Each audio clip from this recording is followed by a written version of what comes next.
Distinguished guests, ladies and gentlemen, a very good afternoon to all of you there in Taipei and those of you connecting virtually. It's a true pleasure and honor for me to give this presentation as part of FFTC's anniversary celebrations.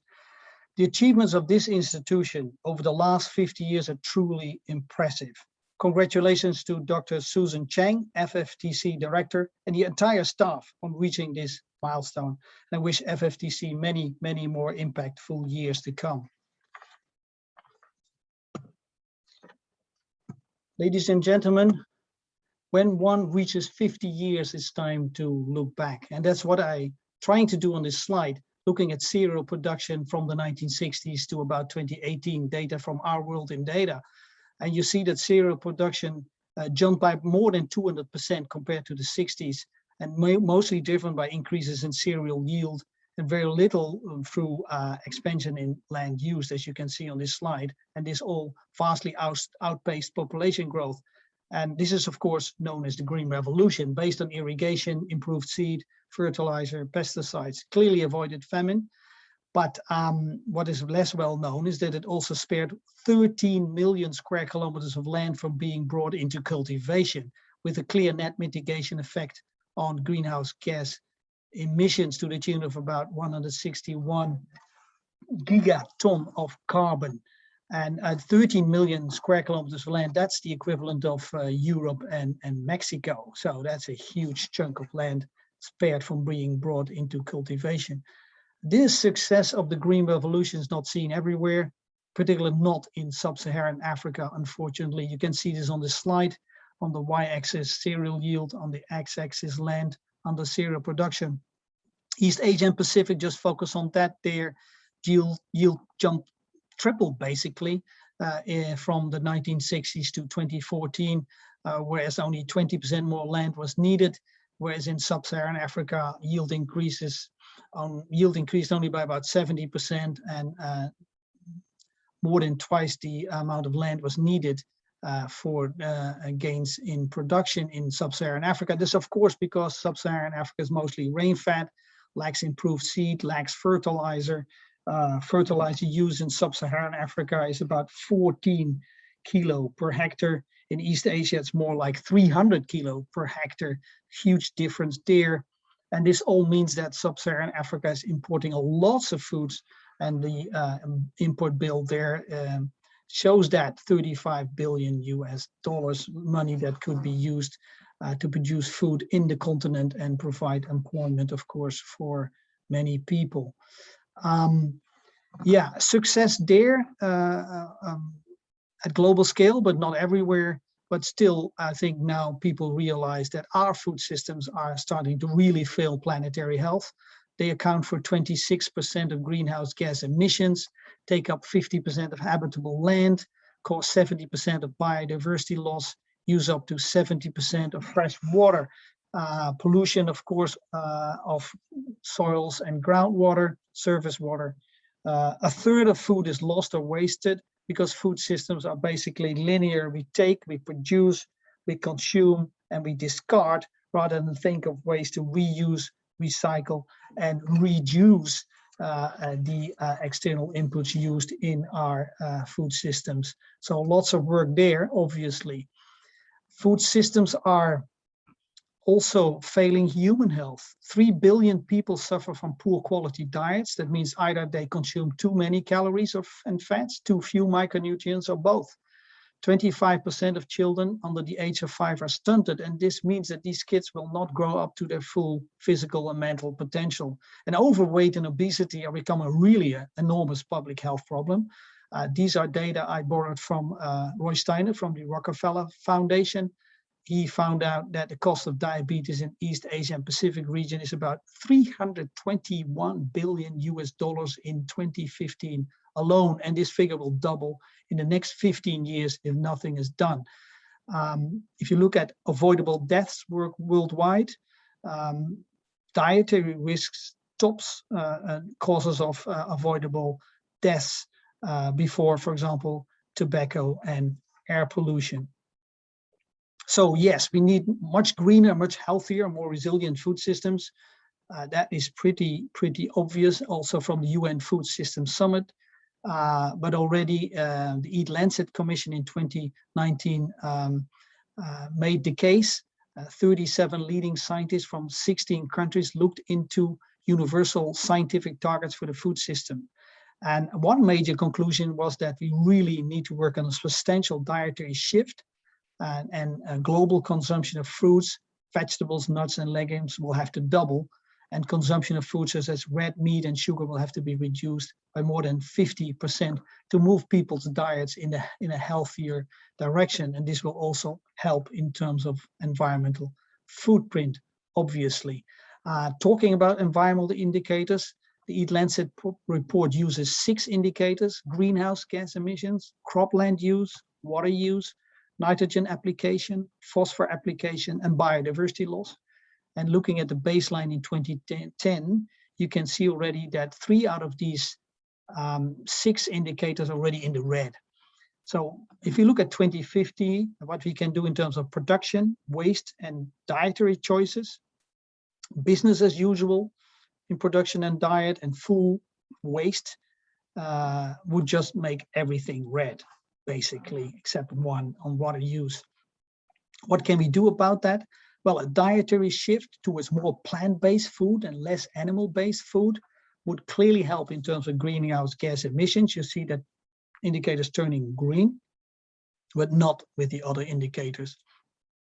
There we really have to work on waste. We need to basically halve waste, and we need to vastly improve how we produce crops. We need to close yield gaps to 90% of potential yield. We need to work on a 30% increase in nitrogen efficiency, and we need to recycle phosphor inputs to the tune of 50%, and implement options to mitigate greenhouse gas emissions as well. That would then lead to a much better color of these indicators, 3 green and 3 yellow. So lots of work for all of us in the next years and decades to come to make sure we keep these indicators within planetary boundaries. Increasing consumption of healthy and protective foods is critical. That is clear from the Eat Lancet report. This is again a slide that I borrowed from Roy Steiner, Rockefeller Foundation. Interestingly, of course, the Rockefeller Foundation was behind the Green Revolution, but has now completely shifted its focus to what they call protective foods. So legumes, vegetables, fish, fruit, whole grains, nuts, and seeds. You see also on the diagram there to the right, just focus on vegetables, that worldwide consumption of vegetables only at 53% of what the World Health Organization considers a minimum, 240 grams per capita per day, roughly 3 portions of vegetables per day. So we are already not eating enough protective foods, vegetables and fruits, and it's going to be more challenging because the world is urbanizing, and by 2050, 70% of the world population will be living in urban areas, looking for employment, economic opportunities, but it basically means more mouth to feed with nutritious food, whilst we see a tendency of consumers to move towards more processed, more unhealthy food. So yeah, we need to work on consumer perceptions, on valuing healthy diets, basically, but also ensure that these healthy diets are actually affordable. And you can see on this map that is certainly not the case in, for example, sub-Saharan Africa. On the supply side, if you take again vegetables as a proxy, and in this case tomatoes, there's huge variability in productivity, seasonality, and post-harvest losses are also a big issue. I just put here 6 different production systems on the screen where we work. Armenia to the left, to Grand Popo Benin to the right. So from the left you have greenhouse conditions, and to the right you move to open field and even rain-fed conditions. So yeah, on the left you may expect 120 tons per hectare, on the right maybe 7 to 10 tons per hectare. Huge differences in productivity, dictated of course by crop management and protective cultivation possibilities. Of course, combating post-harvest losses will make things even more complex. So huge issues on the supply side, huge issues on the demand side when you think of protective foods. Moreover, we have concerns about food safety and environmental footprint. Just citing data from a recent paper by WorldVeg, where we looked at pesticide use in Vietnam, Laos, and Cambodia.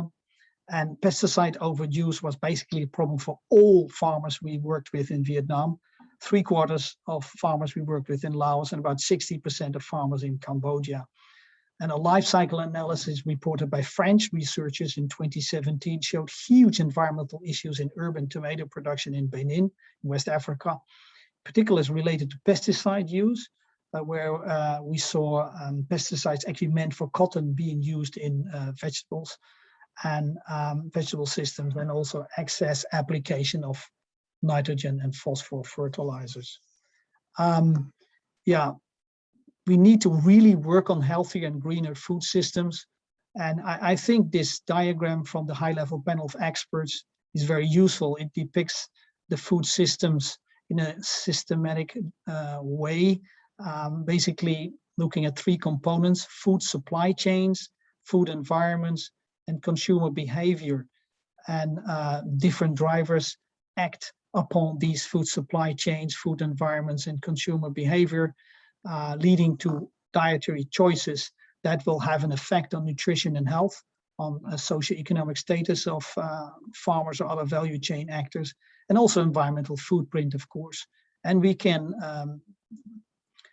think of different programs, institutional actions that can change in the end dietary behavior, and hopefully these outcomes in terms of nutrition and health, job opportunities, and environmental footprint. I find it always important to think of these 4 A's. When you think of moving from the food supply chain to the food environment, we have to think of availability and affordability of healthier and greener food, healthier and sustainably produced food. And when you move from diets, consumer behavior to food environments, we think of the demand side. And then it's all about accessibility and acceptability of healthy and sustainably produced food. For example, in some cases, consumers may not accept to eat fruits and vegetables because they are afraid of pesticide residues, for example. So you really have to work on the supply and the demand side to move diets worldwide towards more plant-based and more healthy food, which in the end will also help with environmental footprint. So yeah, we like to think of 3 P's: pull, push, and policy, where the pull comes from the consumer side, working on acceptability and accessibility. The push side comes from the food supply chain to the food environment, making sure food is available year-round, for example, but also affordable. And of course, working on policy and governance settings to make it all happen and get to food systems that support human and planetary health. So I will work now through these 3 P's, starting at the push, the supply side, working on enhanced availability and affordability of healthy, sustainably produced food. I think one thing is to really make sure we move from monocropping towards introduction of greater crop diversity. Start to think of agroecological principles rather than just apply a standard rate of fertilizer or standard rate of insecticide or pesticides. We need to really trim back on use of external inputs as much as possible, whilst building soil and plant health, and by that actually start to prevent rather than cure problems that occur in the field. Of course, precision agriculture using, for example, digital tools, digital decision support systems will be extremely important to close yield gaps and to use inputs only when plants need it, and thereby reduce losses. Shortening of value chains by bringing producers and consumers closer together will definitely help in terms of reduction of losses, and improving storage, transport, and processing as well. And then, of course, unavoidable food surpluses and byproducts need to be recycled in the system. So really enhancing the quality of natural resources, soils in particular, working on input efficiency, reducing externalities. All this is important to work towards more healthy and sustainably produced food. Thinking of sustainable and circular farming in an open field setting, multiple cropping systems, intercropping, relay cropping, sequential cropping, bringing in diversity into a rice system, bringing in vegetables, fruits, pulses will be important for sustainability. Precise applications of mineral fertilizer, as I said, responding to crop needs and a target yield will be very important in terms of minimizing losses, particularly in terms of nitrogen, for example. Using biocontrol and biopesticides to manage plant health will be critical. We need to facilitate investments in durable and recyclable materials, in particular for protected cultivation, for vegetables, for example. And then we need to find ways to recycle leftover biomass, to reintroduce these nutrients, to improve soil structure, or do something else with this biomass. For example, making it into a low opportunity cost feeds for pigs, poultry, fish, insects, or other things, produce biomaterials, produce biogas, etc. Sustainable and circular farming in a greenhouse setting, I think this is interesting. I think greenhouses are circular systems avant la lettre. So basically before the concept of circularity even existed, greenhouses were doing it already. So high production per unit area. For tomatoes, one can reach 700 tons per hectare already. High input use efficiency, perfect opportunity to introduce biocontrol measures for pests and diseases. Collecting and reusing water and nutrients is easy. But of course, energy consumption is high. This is a concern, and installation costs are also high. And then just a quick look at the future, perhaps, where sustainable and circular farming indoor, but in a completely closed system. This is a concept being developed by Humboldt University in Berlin, where they have different cubes for fish, plant, and insect production that are all linked. So, for example, an insect will produce food for the fish, and the water of the fish will provide nutrients for plant growth, etc. So it's a completely closed production system, which is being built at the moment in Berlin. And the idea is that this type of cubes, this type of closed indoor systems could work in an urban setting and perhaps also in very harsh environments. That was on the push side. If we look now at the pull side, very important to think of how we can stimulate acceptability and accessibility of healthy and sustainably produced food. We need to really make sure consumers understand the importance of all that through social media, healthy food, vegetables, getting celebrities to endorse healthy and sustainably produced food. A basketball star in the Philippines, for example, facilitating transport, addressing food deserts, so areas in cities where one just cannot find healthy food. Let's make sure we address that issue, perhaps through food delivery platforms. Bringing the pull and the push together, market-based innovations, think of sustainable farmers markets, where consumers go because they really trust and they have confidence in the products. They have actually maybe gone to the farm to look at how farmers produce their food.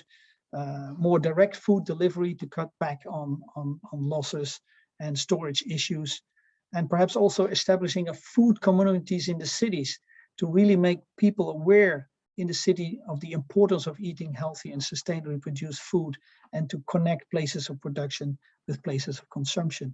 Institutional innovations already make sure children start early to understand the importance of eating fruits and vegetables and more plant-based food rather than animal-based food. Of course, certain amount of animal-based food is perfectly acceptable, but the tendency is more and more to eat vastly exaggerated amounts of animal-based food. So grow your own healthy food. Community and household gardens is also a way to educate people early in terms of the importance of plant-based healthy food. Then there are policy and governance innovations that one can think of. introduction of subsidies or introduction of taxes, raising prices for unhealthy food, and reducing prices for more nutritious and sustainably produced foods. Definitely something we should do is to ban advertisement of unhealthy food, particularly as targeted when it's targeted to children, as you can see on this picture. Introduce nutrition and green labels on products, and zoning restrictions for unhealthy food sales. For example, in a radius of 500 meters around a school or so, one should not find unhealthy food sales. Local innovations, healthy food coalitions, I already talked about it in city settings. And for example, mobile urban community gardens like the one you see here, picture from Berlin. There are cross-cutting issues when one thinks of food systems. Women empowerment is always strongly related to improved nutrition and health outcomes. We need to really think of creating employment opportunities when one works on more healthy and more sustainable food systems. And one thing we need to face head on is vested interests. We need to identify the actors in the food system that are currently actually blocking transition to healthier and greener food systems, and make sure they change their minds. Food safety remains an issue in conventional, but also in more sustainably produced and circular systems. In particular there, we need to be careful about microbial contamination. Energy is important. Energy constraints often lead to food losses, food safety issues, and higher food prices. And digital technology obviously offers major opportunities to move towards healthier and greener food systems. Case of cities is very important to mention. In particular in Asia, the Asia-Pacific region will add 1.2 billion urbanites by 2050. That means that a total of 3.5 billion people will live in cities. They all have to be fed with nutritious food and sustainably produced food. That being said, less than 2% of valuable biological nutrients in food byproducts and organic waste in cities are recycled. Less than 2%. The rest just end up in landfills or are left untreated. So the Ellen MacArthur Foundation proposes 3 pillars to introduce circularity in urban food systems, using regenerative techniques to produce food locally, particularly focus on organic waste, including food waste, encouraging the emergence and diffusion of food communities. I already mentioned that in cities to reconnect places of production and places of consumption. And last but not least, try to to work on new food landscapes like what we see on the picture in terms of roof gardening. Then looking ahead, want to reiterate that food systems are failing people's and planetary health, and that we need to transition to more sustainable, healthier food systems. And COVID-19 only underlines the fragility of current food systems, and the UN call to build back better is very logical. Transformative change requires production practices that close yield gaps, enhance input use efficiency, reduce harmful externalities, invest in soil and plant health, and embrace crop diversity. We need to reduce food losses through improved logistics, harvesting, storage, and processing, and reduction of food waste through much greater consumer awareness, and elevation of plant-based foods over animal-based foods by consumers as a sort of proteins and micronutrients. And it means, of course, of reducing the environmental footprint of food consumption. We need to reclaim unavoidable food surpluses, food waste, and byproducts through productive recycling and reuse. Circularity on the supply side can be promoted from low to high-tech systems, from intensive to extensive production systems, from local to regional perspective. And the scale at which to produce circularity really needs to be understood. For example, how can we link urban waste streams with peri-urban and urban agriculture? What scale? How are you going to tackle that? We need decision support systems to decide on many aspects of circular approaches, best bet crop mixes and rotations, how to invest in soil and plant health whilst reducing external inputs, best use of unavoidable byproducts, for example, for soil quality, for animal feed, for renewable energy, who knows. We also need to work on methods and indicators to measure the level of circularity of agro-food systems to facilitate adopting policies on the topic and achieving a higher level of sustainability.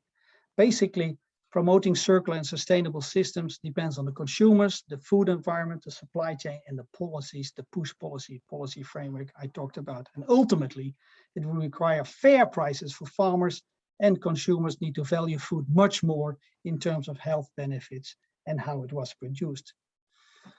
Ladies and gentlemen, I've come to the end of my presentation. I think the need for FFTC to act as a knowledge broker in the Asia-Pacific region to facilitate the transition to sustainable agro-food systems, providing healthy and affordable food for all, is now greater than ever. Thank you very much.